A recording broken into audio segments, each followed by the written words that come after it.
રાજ્યની મંત્રીમંડળની બેઠક મળી. માનનીય મુખ્યમંત્રીશ્રીએ રાજ્યમાં ખાસ કરીને ગ્રીડની જે રચના કરી છે, હમણાં જ એમનું ઉદ્ઘાટન પણ ઓફિસનું કર્યું છે. તમામ ઇન્ડિકેટર સાથે 2030, 35 અને 2047 એ પ્રકારે ગુજરાતે વિકાસની દિશામાં ગ્રીડને કામ સોંપ્યું છે.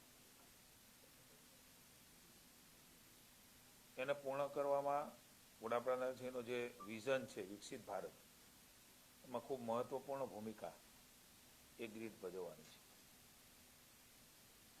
6 આર્થિક પ્રદેશો એટલે કે રિજિયોનલ ઇકોનોમી માસ્ટર પ્લાન 2047ને રાજ્યની સરકારે મંજૂરી આપી છે. આ માસ્ટર પ્લાનની સરળ અમલવારી અને પ્રદેશવાર સિનિયર અધિકારીઓની EMP કોઓર્ડિનેટર તરીકેની નિમણૂક પણ મુખ્યમંત્રીશ્રીએ આજની મંત્રીમંડળ બેઠકમાં કર્યો છે, જેનાથી ઝડપથી એ જિલ્લાનો વિકાસનો નકશો જે 6 ક્લસ્ટર છે એ પ્રમાણે એની વિકાસની દિશામાં રાજ્ય એ વિકાસમાં હરણફાળ ભળે એના માટેના નિર્ણયો એ કર્યા છે. મધ્ય ગુજરાત માટે ઉદ્યોગ કમિશનર પી સ્વરૂપની નિમણૂક કરી છે. સૌરાષ્ટ્ર પ્રદેશ માટે પ્રવાસન વિભાગના સચિવ શ્રી રાજેન્દ્ર કુમારની, કચ્છ પ્રદેશ માટે ગુજરાત મેરીટાઈમ બોર્ડના CEO રાજકુમાર બેનીવાલની, દક્ષિણ ગુજરાત માટે સુરત મહાનગરપાલિકાના કમિશનર શ્રીમતી શાલિનીબેન અગ્રવાલની, સૌરાષ્ટ્ર દરિયા કિનારા વિસ્તાર માટે ખાણ ખનિજ કમિશનર શ્રી ધવલભાઈ દવેની, ઉત્તર ગુજરાત માટે GIDCના MD શ્રી પ્રવીણા ડીકેની નિમણૂક આ માટે કરી છે. ખાસ કરીને જે નોડલ અધિકારીઓ છે એમના યોજનાઓ અને મહત્વાકાંક્ષી પ્રોજેક્ટ્સના અમલ માટે તેઓ માર્ગદર્શન પૂરું પાડશે.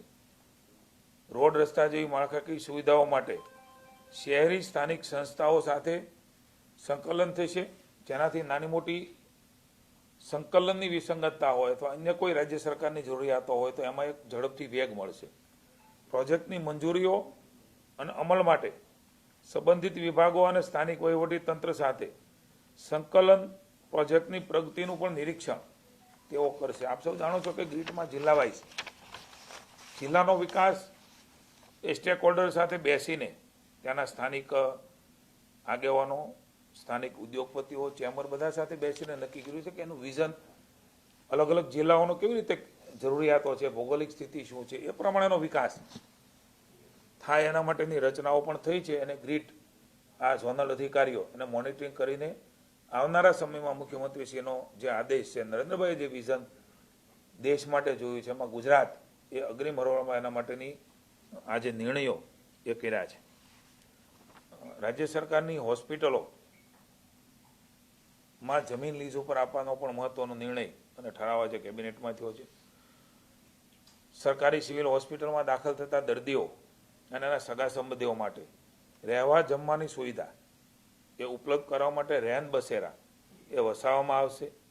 રાજ્યની 14 જનરલ હોસ્પિટલમાં આ રેન બસેરા બનાવવા માટે સેવાદાન ફાઉન્ડેશન અમદાવાદને જમીન લીઝ ઉપર આપવાનો નિર્ણય એ મંત્રીમંડળમાં આજે થયો છે, જેમાં Porbandar, Godhra, Morbi, GMIRS general hospital, Lunawada, Amreli, Nadiad, Veraval, Deesa, Vyara, Jamkhambhaliya, Anand, Botad અને મોડાસાની જનરલ હોસ્પિટલનો સમાવેશ થાય. આપ સૌ જાણો છો કે સ્વજનને લઈને જ્યારે કોઈ આવતા હોય છે હોસ્પિટલ, ત્યારે એમને ખૂબ મુશ્કેલી અને દર્દ પણ સાથે હોય છે. પોતાનો સ્વજન એ સાજો થઈને ઘરે પરત આવે, એટલે એના માટેની વ્યવસ્થાઓનો ધ્યાનમાં મુખ્યમંત્રીશ્રીને આવતા આ જમીન આપવાનો નિર્ણય અને આ પ્રકારની એક સંસ્થા એમને રેન બસેરા તરીકે જમવાની ને રહેવાની વ્યવસ્થાઓ, હું માનું છું કે આ ઐતિહાસિક નિર્ણય એ દર્દીઓ તો ખરા જ, પણ દર્દીઓના સગા માટેનો, જેનાથી એક સંતોષ થાય. એક તો ટેન્શનમાં હોય છે એના સગાવાલા, એમાંથી જરા એને મુક્તિ મળે ને વ્યવસ્થાઓ મળે એના માટે નિર્ણય કર્યો છે. ઉપરાંત જામનગરની MP શાહ મેડિકલ કોલેજ સંલગ્ન હોસ્પિટલનો પણ આમાં સમાવેશ થાય છે. વિશ્રામ ગૃહ પણ દર્દીઓના સગા માટે રહેવા માટે આમાં બનાવવામાં આવશે.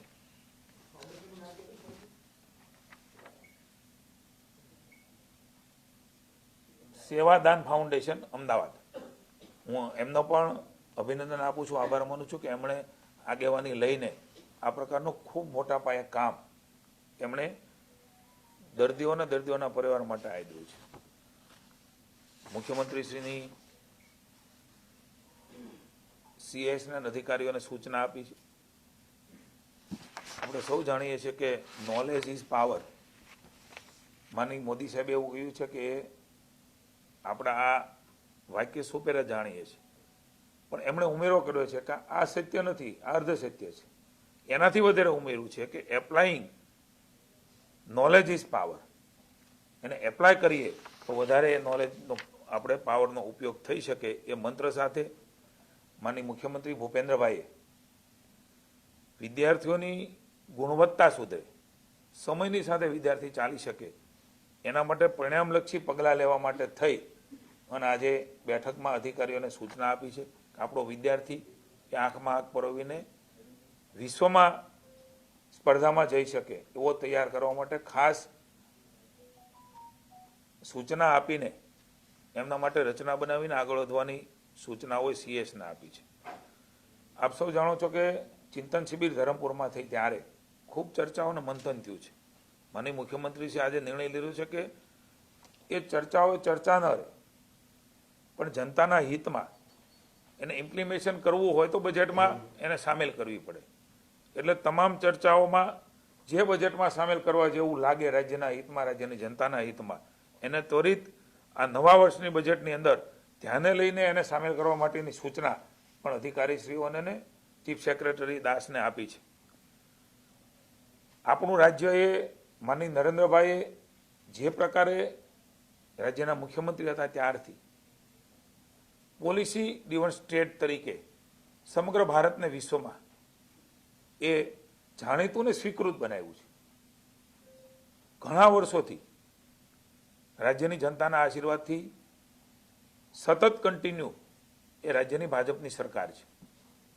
આપ સૌ જાણો છો કે પોલિસીઓ અમુક સમયે એ પૂરી થતી હોય છે, નવી પોલિસી બનાવેલી હોય છે.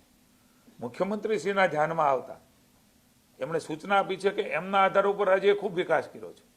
માનનીય નરેન્દ્રભાઈ જે દિશા દર્શન આ રાજ્યમાં આપ્યું, અને આપણે સૌ જાણીએ છીએ કે એ પોલિસીના કારણે પારદર્શકતા પણ આવી છે. એ પોલિસીઓ પૂરી થતી હોય ત્યારે 6 મહિના પહેલાથી આ પોલિસીમાં કોઈ સુધારા કરવા હોય, ઉમેરવું હોય, કાઢવું હોય, કારણ કે સમય સાથે ચાલવા માટે આ જરૂરિયાતો હોય છે. એને સૂચનાઓ આપી છે દરેક વિભાગના સચિવોને કે તમારા વિભાગમાં પોલિસી પૂરી થતી હોય તો 6 મહિના પહેલા એની તૈયારી થાય, નહીં કે છેલ્લી ઘડીએ, જેનાથી પોલિસીમાં કોઈ ત્રુટિ ન રહે અને લોકોને પારદર્શક રીતે રાજ્યના વિકાસની સાથે લોકોને એ પોલિસીનો ઉપયોગ કરી શકે. એના માટે થઈને એની તૈયારીઓ પણ જાય અને જ્યારે જરૂર જણાય ત્યારે અગાઉથી જ એની વ્યવસ્થાઓ બને અને નવી પોલિસી સાથે રાજ્યની જનતાને એમની સુખાકારીમાં, એના નિર્ણયોમાં અને એની સ્વીકૃતિમાં વધારે ઉપયોગી થઈ શકે એવો મહત્વનો નિર્ણય પણ માનનીય મુખ્યમંત્રીશ્રીએ આજની બેઠકમાં લીધો છે. માનનીય મુખ્યમંત્રીશ્રીના વડપણ નીચેના અધ્યક્ષતામાં બહુ મહત્વનો નિર્ણય આજે માનનીય મુખ્યમંત્રીશ્રીએ કર્યો છે. રાજ્યના કેટલાક મંત્રીઓની પરામર્શ સમિતિની રચના કરવાનો નિર્ણય એ માનનીય મુખ્યમંત્રીશ્રીએ કર્યો છે. કારણ કે વિશાળ કામ, વિશાળ ક્ષેત્ર, વિશાળ પ્રશ્નો, વિશાળ અપેક્ષાઓ અને પૂરી કરવાની જવાબદારી સાથે સરકાર આગળ વધી રહી છે. ત્યારે જે થઈ શકે પારદર્શક અને લોકોના હિત માટે થાય એમના માટે એ કમિટીની રચના પણ પરામર્શ સમિતિની રાજ્યના મંત્રીઓને સાથે લઈ અને કરવાનો નિર્ણય નાયબ મુખ્યમંત્રી શ્રી માનનીય હર્ષભાઈ અને મુખ્યમંત્રીશ્રી સાથે ચર્ચા થયા મુજબ આ નિર્ણય કર્યો છે. માનનીય અધ્યક્ષ તરીકે સ્વાભાવિક છે કે મુખ્યમંત્રીશ્રીને બધી બાબતોમાં ડીપમાં જવા માટે એક કમિટી એ મહત્વની હોય છે. ને પછી મુખ્યમંત્રીના ધ્યાને મૂકીને એમાં શું નિર્ણય કરવા, લાંબા ગાળાના, ટૂંકા ગાળાના, મહત્વના, રાજ્યમાં બનતી બાબતો, રાજ્યમાં બનતી મહત્વના વિકાસના કામો, અન્ય બાબતો, એ બધી જ પરામર્શ સમિતિમાં પરામર્શ કર્યા બાદ માની મુખ્યમંત્રીશ્રીના ધ્યાને મૂકે મુખ્યમંત્રીશ્રી જે દિશા નિર્દેશના આદેશ કરી છે એ પ્રમાણે ચાલશે. નાયબ મુખ્યમંત્રી માની હર્ષભાઈ સંઘવી, કૃષિ મંત્રી તરીકે હું પણ એ કમિટીમાં છું, માનની ઋષિભાઈ પટેલ, માની શ્રી અર્જુનભાઈ મોઢવાડિયા, ડૉક્ટર પ્રદ્યુમન વાજા, નરેશભાઈ પટેલ અને ઈશ્વરભાઈ પટેલ આ પરામર્શ સમિતિના મંત્રી તરીકે સભ્યો રહેશે. રાજ્યની નાની મોટી બાબતો કે કઈ બાબતો હોય ત્યારે પરામર્શ કરીને ઊંડાણમાં જઈને માની મુખ્યમંત્રીશ્રીને એ તમામ અહેવાલ રજૂ કરશે અને માની મુખ્યમંત્રીશ્રીના દિશા નિર્દેશ પ્રમાણે આ પ્રકારે અમલવારી એ રાજ્યના વહીવટી તંત્રમાં થશે. મેં બોલ્યા એટલું તમને મળી જશે. હર્ષભાઈ, નાયબ મુખ્યમંત્રી શ્રી, આપના ધ્યાનમાં હશે કે આ પ્રકારની કમિટી અગાઉ પણ અલગ અલગ પ્રકારની બની હતી. એટલે આ પરામર્શ સમિતિ અને મુખ્યમંત્રીશ્રીના જે અધિકારો છે એમાં તમામ મંત્રીશ્રીઓ જેના વિભાગના નાના મોટી બાબતો હોય તો એની ડિટેલ ચર્ચાઓ થાય અને એના આધાર ઉપર એના નિરાકરણ રાજ્યની જનતાના હિતમાં થાય. એમના માટે એ મંત્રીશ્રીઓ હોય, એમપી એમએલએ હોય અથવા અન્ય પણ ઘણી બધી બાબતો હોય છે જે પરામર્શ સમિતિમાં લેવા જેવી હોય છે. ચર્ચાઓ પરામર્શ સમિતિમાં મુકાશે, મંત્રીશ્રીઓ ચર્ચા કરશે અને એના આધાર ઉપર એનું જીસ્ટ લઈને માનનીય મુખ્યમંત્રીશ્રી જે અધ્યક્ષ છે એમના ધ્યાને મૂકીને એના દિશા નિર્દેશ પ્રમાણે એમાં અમે આગળ વધીશું.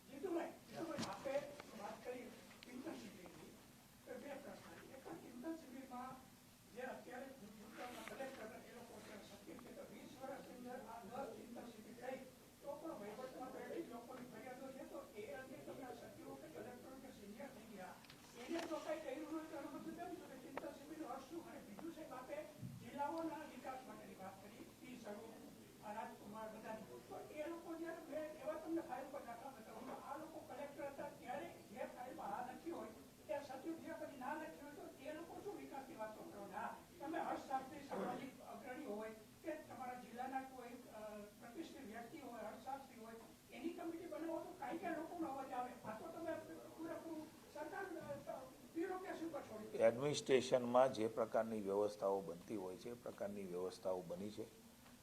આપણે ચિંતન શિબિરની વાત કરી તો મને કહેતા આનંદ છે કે આખા દેશમાં નરેન્દ્રભાઈ આ ચિંતન શિબિરની શરૂઆત કરી, એના ફળ સ્વરૂપે અનેક નિર્ણયો એ થયા છે. કદાચ કોઈ બાબતો એમાં ન સામેલ થઈ શકી હોય તો એનો અર્થ એવો નથી કે ચિંતન શિબિરોમાંથી કંઈ આપણને ફળશ્રુતિ નથી. ખૂબ બધા ચિંતન શિબિરની ફળશ્રુતિ ત્યાં ચર્ચાઓ જે થઈ છે એનું ડોક્યુમેન્ટરી પણ બનવાની છે જે આપના ધ્યાને મુકાશે. અલગ અલગ બાબતો, અલગ અલગ સમયે અલગ અલગ નિર્ણયો એ કરવાના હોય છે. ચિંતન શિબિરમાં ચર્ચાઓ થઈ પણ બજેટમાં જો સામેલ ન થાય એમની ચિંતા મુખ્યમંત્રીએ કરી તો એ પરિણામો ઝડપથી ન મળે. તો એ પ્રકારની જે સરકારી નીતિ નિયમની વ્યવસ્થાઓ છે પણ રાજ્યની સરકારે ઓપન છે કોઈને પણ આપણે અથવા કોઈને પણ એવા લોકોના સ્ટેક હોલ્ડર સાથે ચર્ચા કરવાની શરૂઆત પણ પોલિસીઓમાં રાજ્ય સરકારે કરી છે. છતાં પણ આપણે ધ્યાન દોર્યું છે ત્યારે કોઈ પણ વ્યક્તિઓને કાંઈ પણ રાજ્ય સરકારનું ધ્યાન દોરવું હોય તો ડિપાર્ટમેન્ટના મંત્રીશ્રીઓને દોરીને ઓપનનેસથી સારું કરવું છે. ત્યારે આપને પણ વિનંતી છે કે આપ ચોક્કસ દોરજો. એમાં જેટલું પણ કાયદાકીય બાબતોમાં આવતું હશે સામેલ કરીને રાજ્યની સરકાર આગળ વધશે.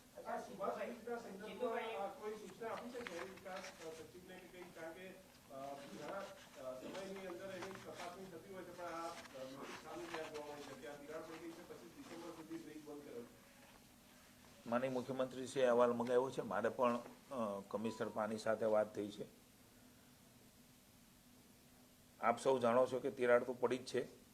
એમાં રૂબરૂ મુલાકાત પણ અધિકારીઓએ લીધી છે. વિગતવાર ઇન્સ્પેક્શન કરવા બ્રિજને ઓછામાં ઓછા 5 દિવસ માટે બંધ રાખીને જાહેરનામું પણ પ્રસિદ્ધ કર્યું હતું. એના ડિઝાઇન કન્સલ્ટન્ટ જોઈન્ટ રાઉન્ડ દ્વારા બ્રિજ પરની વિઝ્યુઅલ ઇન્સ્પેક્શન, નદીના બોટથી ડ્રોન દ્વારા ઇન્સ્પેક્શન પણ કરવામાં આવ્યું છે. ઇન્સ્પેક્શન બ્રિજના ડાઉનસ્ટ્રીમ ભાગમાં ક્રેક અને અપસ્ટ્રીમ બાજુ સ્લેબ તેમજ ફૂટપાથમાં તિરાડ એ જોવા મળી છે. બ્રિજ રિપેરિંગ, આંશિક પુનઃરચના, સંપૂર્ણ રિસ્ટોરેશન, વાઇન્ડિંગ અને નવા બ્રિજના વિકલ્પોની ચર્ચા વિચારણા પણ કરી છે. માની માહિતી તો મગાવવાની જ હોય છે, માહિતીના આધાર ઉપર જ, કારણ કે બ્રિજ એ ગંભીર બાબત છે, એટલે માહિતીના આધાર ઉપર રેકર્ડ ઉપર હું આપને કહી રહ્યો છું, રેકર્ડ ઉપર મારે કહેવું જોઈએ એવું મને લાગે છે, એટલે આપને હું કહી રહ્યો છું.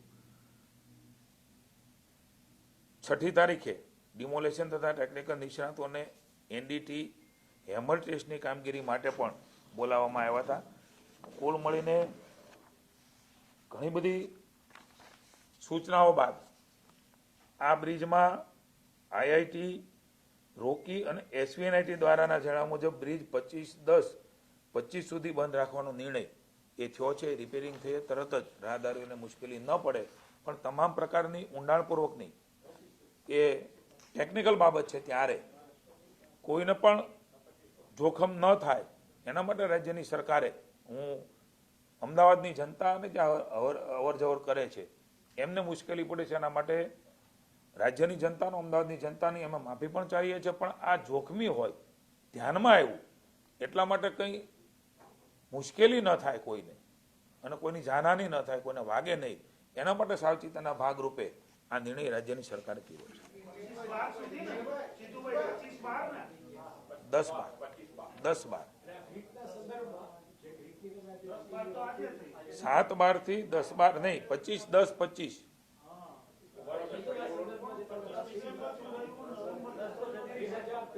25/10/25 નહીં. આ બધી બાબતો બંધ રાખવાનો નિર્ણય એ ત્યારે લીધો હતો. આ બધી જ ટેકનિકલી બાબતો ધ્યાનમાં આવતા તરત જ તે રિપેર થઈને એને શરૂ કરવામાં આવશે. આ હું સુધારો કરું છું, 25/10/25 સુધી બંધ રાખવાનો નિર્ણય જે તે વખતે લેવાનો.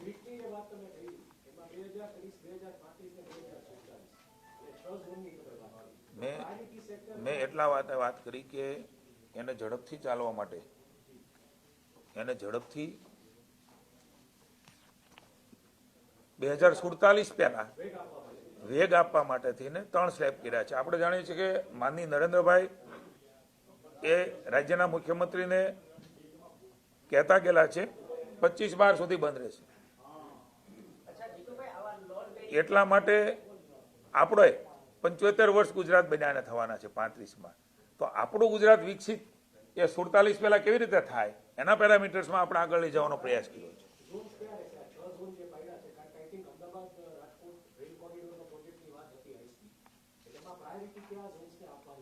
નહીં, તમામ 6 ઝોનમાં તમામ મહત્વના પ્રોજેક્ટો છે એનું પણ મોનિટરિંગ કરશે, રાજ્યના નાના વિકાસના કામોનું પણ મોનિટરિંગ કરશે, અને નવા કામો પણ કેવી રીતે ઉમેરવા હું તમને એની ડિટેલ પણ મળી જાય એવો પ્રયાસ કરીશ. કે ખૂબ મહત્વનું ને રાજ્યની સરકારે બહુ મોટું ઇનિશિયેટિવ મુખ્યમંત્રીશ્રીના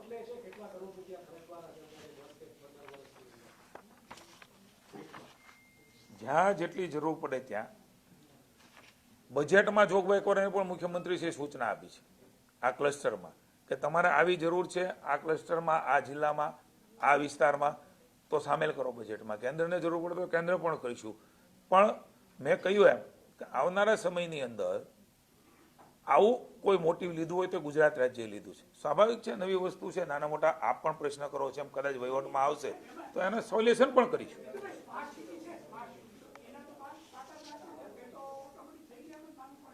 ના, કોઈ બાકાત ન રહે. આ વિકાસ દૈનિક દિન છે, 365 દિવસ છે.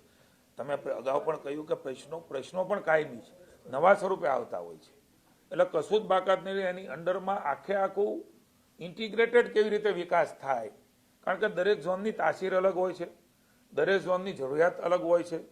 દરેક ઝોનમાં વિકાસની બાબતોમાં રો મટીરિયલ, ટ્રાન્સપોર્ટેશન, અન્ય જગ્યાએ જતું હોય, આ બધાને ધ્યાનમાં રાખીને કઈ એવા વે છે કે નજીક કરી શકાય એવો પ્રયાસ રાજ્યની સરકાર. યસ, બિલકુલ. માળખાકીય સુવિધાઓ પણ છે.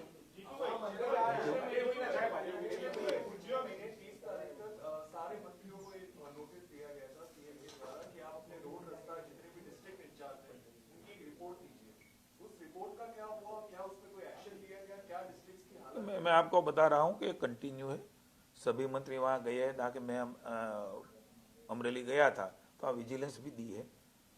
जो भी कॉन्ट्रैक्टर जो नहीं कर रहे हैं उसको भी बोल के गए हैं कि भाई जो उसने ज़्यादा काम डाला है अगर और नहीं पहुंच सकता है तो उसको कमी कैसे करे. मतलब ये बड़ा काम है. आज भी माननीय मुख्यमंत्री ने सूचना दिया है कि उसमें हमको डटे रहना है. इसका मतलब ये नहीं कि पूरा हो गया है, ये कंटिन्यूएशन में भी रहेगा। काम की गुणवत्ता कैसे सुधरे वो प्राथमिकता है।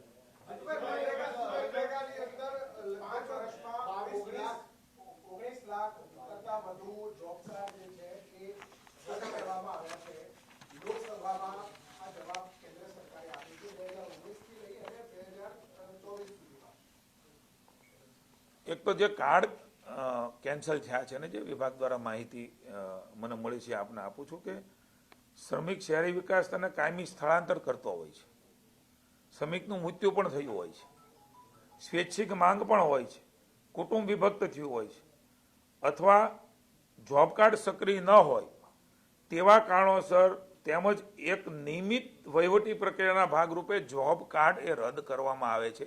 એનો અર્થ એવો નથી કે એમાં કોઈ જાતની ગેરરીતિ થઈ છે। જોબ કાર્ડ કેન્સલ કરવા, જેમ કે આપણે રેશન કાર્ડ હોય છે તો બહાર જઈએ તો કેન્સલ થતું હોય છે, કોઈ રેશન કાર્ડમાંથી રેશન નથી લેતા, સાવ પણ રેશન કાર્ડમાંથી કેન્સલ થાય છે, મૃત્યુ થાય છે તો પણ એ કેન્સલ થાય, આ કે વ્યક્તિગત કાર્ડ છે। એટલે એ કામ જેને મળતું હોય છે એના આધાર ઉપર કરતા હોય છે। ને રાજ્યની સરકારે મનરેગા યોજનામાં પારદર્શકતા લાવવા માટે ટેકનોલોજીનો પણ મહત્તમ ઉપયોગ કર્યો છે, એની જ આ અસર છે। અને એના ભાગરૂપે આ આધાર કાર્ડ આધારિત ઈ-કેવાયસીની પ્રક્રિયા મારફતે, ઈ-કેવાયસી રાજ્ય સરકારનું ખૂબ મોટું પગલું છે, અને એના માટે જોબ કાર્ડનું પુનઃ વેરિફિકેશન એ રાજ્યની સરકારે ભૂપેન્દ્રભાઈના નેતૃત્વમાં આપેલું છે। હું પીએસસી કમિટીમાં હતો ત્યારે એનો પણ રિવ્યુ અમે કરતા હતા। એ આપણે જાણીએ છીએ કે આયુષ્માન ભારતમાં પણ ઈ-કેવાયસીની પ્રક્રિયા શરૂ છે। એમ તમામ પ્રક્રિયાઓ એ ઈ-કેવાયસીમાં આવવાના કારણે એમાં પારદર્શકતા વધી છે, વેરિફિકેશન થયું છે, અને ડેટા દૂરસ્થીકરણની સતત પ્રક્રિયા છે। આ ડેટાના કારણે આ મૂળ વિષય થયો છે। એટલે એક ગ્રીટ છે, એમાં પણ હું સભ્ય છું। હમણાં જ માનનીય મુખ્યમંત્રીએ એનું ઉદ્ઘાટન કર્યું છે। ત્યાં મુખ્યમંત્રીએ સૂચના આપી હતી કે અલગ અલગ જે રાજ્યના ડેટાઓ છે, અલગ અલગ વિભાગના એ ડેટાઓ એ સંકલિત ડેટા કેવી રીતે રહે એની પણ સૂચનાઓ એ આપી છે। અને એ પ્રકારની વ્યવસ્થાઓ એ આ તો વધારાની એક માહિતી, 3130 કરોડનું જે અમારું પેકેજ છે કિસાન સહાયનું, એ આજના દિવસે ખેડૂતના ખાતામાં પડી ગયા છે। 3130 કરોડ બહુ મોટો રાજ્યની સરકારનો આ નિર્ણય છે, અમારા વિભાગનો।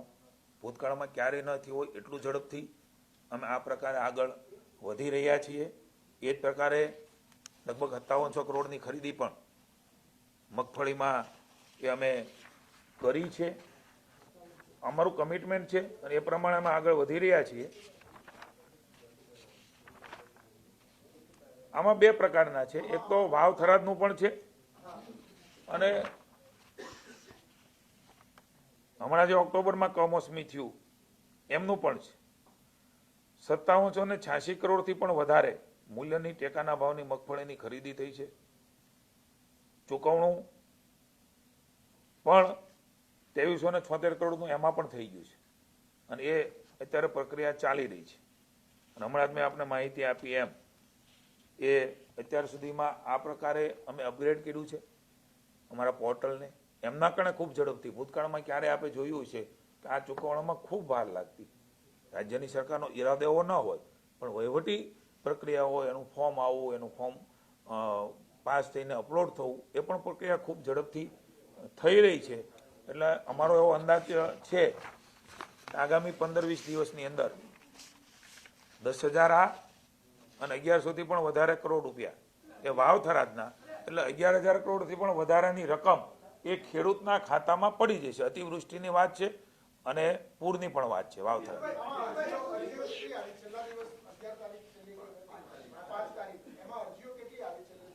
30 લાખથી વધારે અરજીઓ એ મળી છે ને લગભગ 2.25 લાખ એ વાવ, થરાદ, પાટણ, જુનાગઢ, એ જે 5 જિલ્લાઓ છે, કચ્છ, એ 5 જિલ્લાઓ મળીને લગભગ 35 લાખની આસપાસ આ અરજીઓ થાય છે।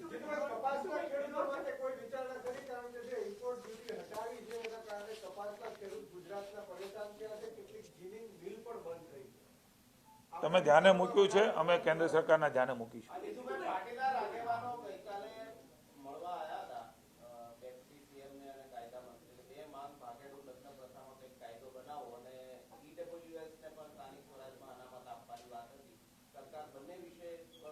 નાયબ ચર્ચા વિચારણા નાયબ મુખ્યમંત્રી શ્રીએ એમની સાથે કરી છે હર્ષભાઈએ. તો આખું ચર્ચા વિચારણાના અંતે રાજ્ય સરકાર નિર્ણય કરે એટલે આપના ધ્યાને હું ચોક્કસ મૂકીશ. Thank you.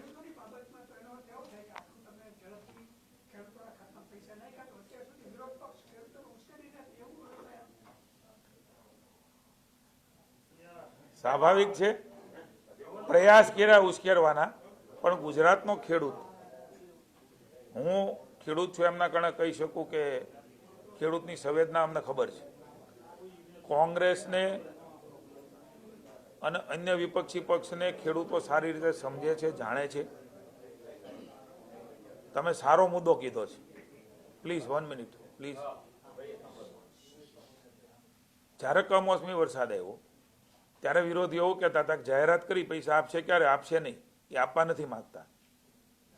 જ્યારે શરૂ કર્યું ત્યારે કે હજી બધાને નહીં મળે. અમને કહેવા શરૂ થઈ ગયા કે અમારા તાલુકામાં હવે ક્યારે આવશે, વિપક્ષના લોકોએ મારું નામ નથી આપવું. એટલે આ પ્રકારની બે મોઢાની વાતો એ કોંગ્રેસની છે. બીજું, ક્યાંય પણ કિસાન કહી શકાય એ એમણે ખૂબ યાત્રાઓ કાઢી, ખૂબ સભાઓ કરી, માત્ર પાર્ટીની સભાઓ બની રહી. હું ગુજરાતના ખેડૂતોનો ઋણ સ્વીકાર કરું છું. અમારી સંવેદના હંમેશા ખેડૂતોની સાથે છે. નરેન્દ્રભાઈ જે પ્રકારે કામ કરી રહ્યા છે, નાની મોટી મુશ્કેલી તકલીફ આવે ત્યારે સૌ સાથે મળીને બહાર નીકળીએ. ખરીદી પણ થાય, સહાય પણ મળે, યાર્ડમાં પણ જણસ વહેંચાય. આવા ઐતિહાસિક નિર્ણયો ભારતીય જનતા પાર્ટીની સરકાર કરી છે કે ખેડૂતને ખબર છે.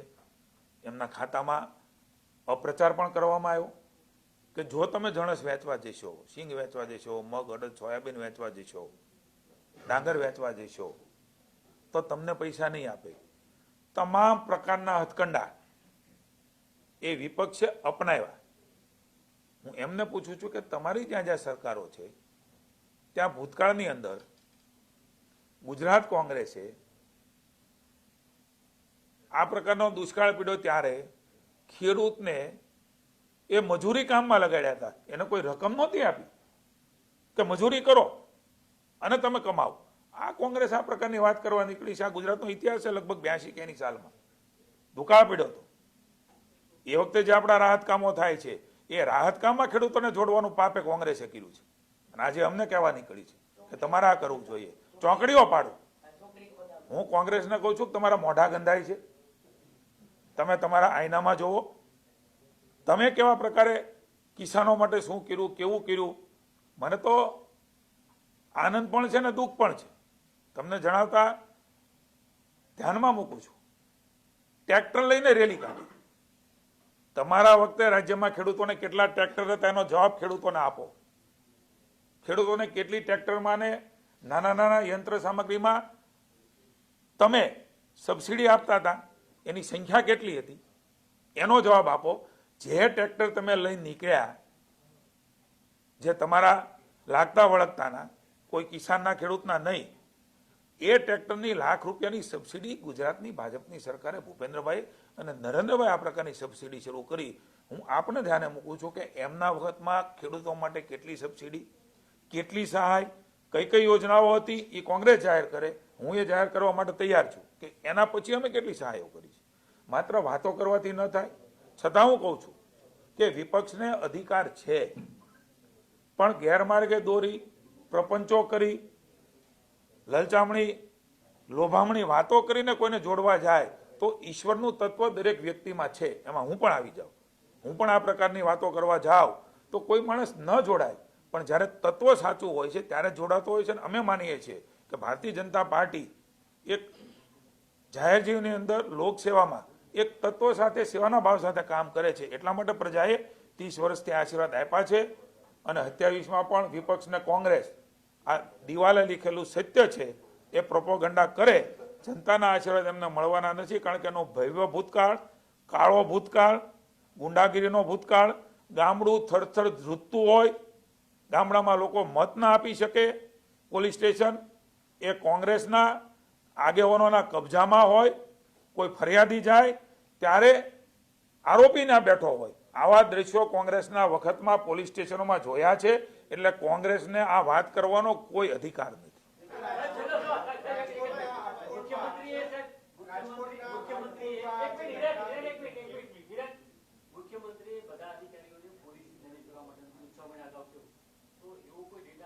નહીં, નવી નહીં, તમને સમજાવું. જીએમબીને દરેક સમયે કોઈ 10 વર્ષ 5 વર્ષની પોલિસી બનતી હોય છે. આઈટી પોલિસી 5 વર્ષની બની હતી, સેમિકન્ડક્ટર પોલિસી 5 વર્ષની બની હોય, જીએમબીની આ સતત ચાલતી ઇન્ડસ્ટ્રીઝમાં પ્રક્રિયાઓ છે. એ પોલિસીઓ દર વર્ષે 26માં, કોઈ 4 વર્ષમાં, 3 વર્ષની, 5 વર્ષની એ બનતી હોય છે. એટલે સામૂહિક સૂચના આપી છે કે તમારા વિભાગમાં આ પ્રકારની પોલિસી બનતી હોય ત્યારે કઈ વાર વિભાગ છેલ્લી ઘડીએ દોડાદોડી કરતા હોય, એના બદલે 6 મહિના પહેલાથી તૈયારી કરીએ તો વધારે સારી પોલિસી બનાવીને રાજ્યની જનતામાં કામ લાગે. Thank you.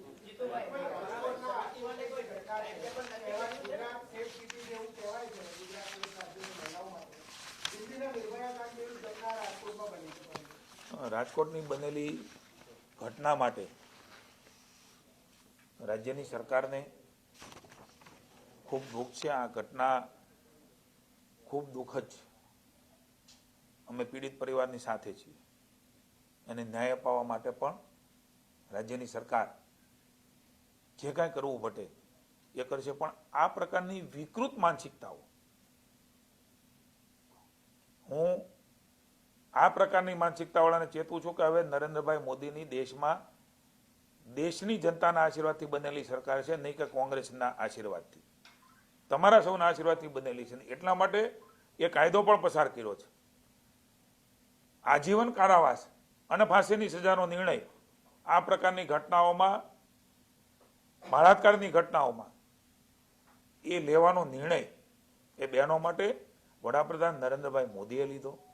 રાજ્યની ભૂપેન્દ્રભાઈની સરકાર અને નાયબ મુખ્યમંત્રી જે ગૃહમંત્રી તરીકે પણ રાજ્યમાં ભૂતકાળમાં રાજ્યકક્ષાના હતા, હવે કેબિનેટ ગૃહપ્રધાનનું પદ ચલાવે છે. અને મને આનંદ છે કે મુખ્યમંત્રીના માર્ગદર્શન નીચે ભાઈ હર્ષભાઈ સંઘવી, આપણા ગૃહમંત્રીશ્રીએ આ પ્રકારની ઘટનાઓ અને જે કાયદો કેન્દ્રએ બનાવ્યો છે એ કાયદાનો અમલ એ રાજ્યની સરકારમાં આપ પણ જાણો છો કે કડક લીધો.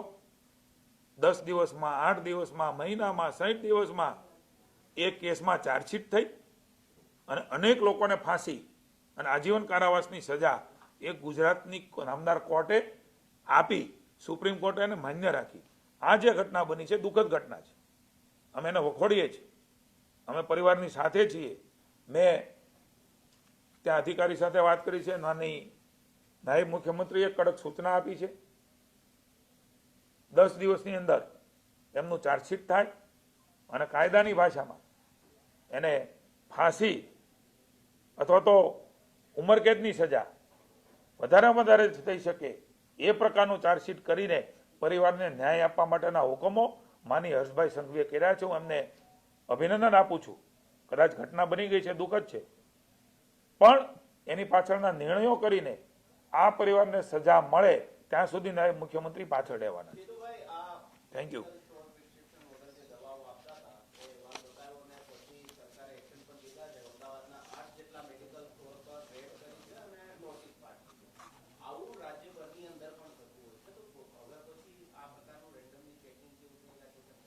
કન્ટિન્યુ રહેશે. માની આરોગ્ય મંત્રીશ્રી સાથે મારે પણ ચર્ચા થઈ છે, કારણ કે આ પ્રકારની કંઈ બાબત હોય તો એ પ્રજાના અથવા તો દર્દીના હિતમાં નથી. એટલે એના હિતમાં હોય એવું કન્ટિન્યુ રીતે એમનું ચેકિંગ થાય ને એમાં સખ્તતાથી બીજી વાર ન થાય એના માટેનો પણ પ્રયાસ એ રાજ્યની સરકાર કરશે. Thank you.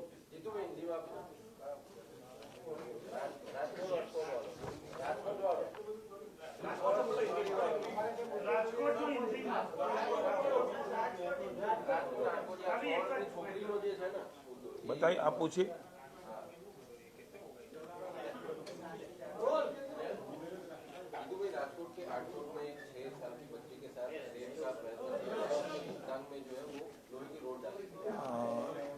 अत्यंत दुखद घटना है.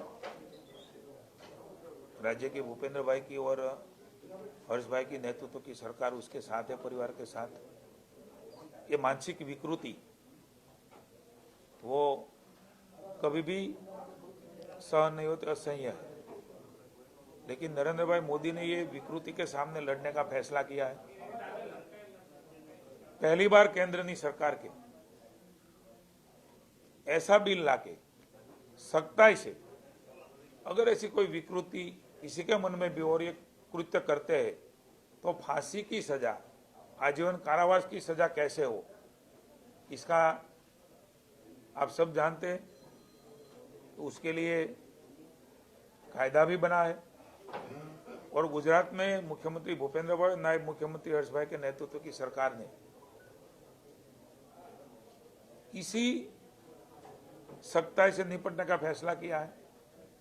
और केंद्र ने जो सुधारा करके कायदा बनाया है उसमें से फांसी की सजा भी हुई है, आजीवन कारावास भी हुआ है और कुटुंब के प्रति संवेदना की बात भी गुजरात में 10 दिन में चार्जशीट होना, 8 दिन में चार्जशीट होना। मैं माननीय भूपेंद्र भाई और हर्ष भाई को अभिनंदन करता हूं। घटना दुखद है, हम समझते हैं कि किसी की भी बच्ची हो, ये कोई छोटी मोटी बात नहीं है, नाबालिग कोई हो या कोई उससे ज्यादा उम्र वाली भी हो, लेकिन ये घटना घृणास्पद है, दुखद है। हर्ष भाई ने सूचना दी है, मेरी भी बात, मेरा प्रभारी जिला है, मेरी भी बात हुई है एसपी से, 10 दिन में उसकी चार्जशीट हो और ये जो आरोपी है वो भी पकड़ा गया है और ये आरोपी को सख्त से सख्त सजा कोर्ट के मार्फत कैसे हो, फांसी कैसे हो, आजीवन कारावास कैसे हो, इसके लिए हमारा गृह मंत्रालय आदरणीय हर्ष भाई के नेतृत्व में पूरा पीछे रह के उसके सजा तक पीछे रहेंगे। Thank you.